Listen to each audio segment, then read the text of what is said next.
Hi అండి. అందరికీ నమస్కారం. Welcome to my channel. ఈ వీడియోలో ఆంధ్రప్రదేశ్‌లో మళ్ళీ ఎన్నికలండి. కూటమికి షాక్. పూర్తి వివరాలైతే వీడియోలో తెలుసుకుందాం. వీడియోని ఎక్కడే గానీ స్కిప్ చేయకుండా ఎండ్ వరకు చూడండి. అప్పుడే ఇన్ఫర్మేషన్ పూర్తిగా అర్థమవుతుంది. వీడియో చూస్తున్న ప్రతి ఒక్కరు వీడియోకి లైక్ చేయండి ఫ్రెండ్స్. ఈ వీడియోని తోటి మిత్రులతో అయితే షేర్ చేయండి. కొత్తగా మన ఛానల్‌ని చూస్తున్నవారు సబ్స్క్రైబ్ చేసుకోకుంటే వెంటనే మన ఛానల్‌ని అయితే సబ్స్క్రైబ్ చేసుకోండి. దీని ద్వారా నేను చేసే లేటెస్ట్ వీడియోస్ అన్నీ మీ వరకు రీచ్ అవుతాయి. ఇక ఆలస్యం చేయకుండా వీడియోలోకి వెళ్ళిపోదాము. ఏపీలో మరో ఉప ఎన్నిక కోసం ఎన్నికల సంఘం ఇవాళ నోటిఫికేషన్ విడుదల చేసింది.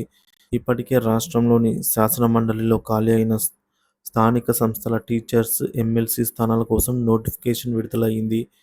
ఇప్పుడు మరో స్థానంలో జరగాల్సిన ఉప ఎన్నికల కోసం ఎన్నికల సంఘం ఇవాళ గెజిట్ నోటిఫికేషన్ విడుదల చేసింది. దీంతో వచ్చే నెలలో ఈ ఉప ఎన్నికలు జరగబోతోంది.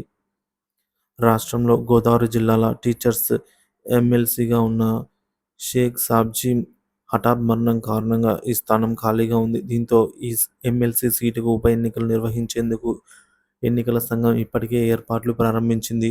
ఇందులో భాగంగా ఇవాళ నోటిఫికేషన్ విడుదల చేసింది. గోదావరి జిల్లాల టీచర్స్ ఎమ్మెల్సీ స్థానానికి జరిగే ఉప ఎన్నికల కోసం ఇవాల్టి నుంచి నామినేషన్లు స్వీకరిస్తారు. ఈ నెల 18 వరకు నామినేషన్ల స్వీకరణ ఉంటుంది. అనంతరం ఈ నెల 19న నామినేషన్ల పరిశీలన ఉంటుంది. ఈ నెల 21 వరకు నామినేషన్ల ఉపసంహరణకు గడువు ఉంది.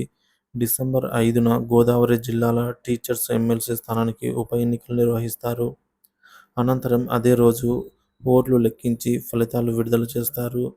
ఉదయం 8 గంటల నుంచి సాయంత్రం 4 గంటల వరకు పోలింగ్ ఉంటుందని ఈసీ నోటిఫికేషన్లో పేర్కొంది.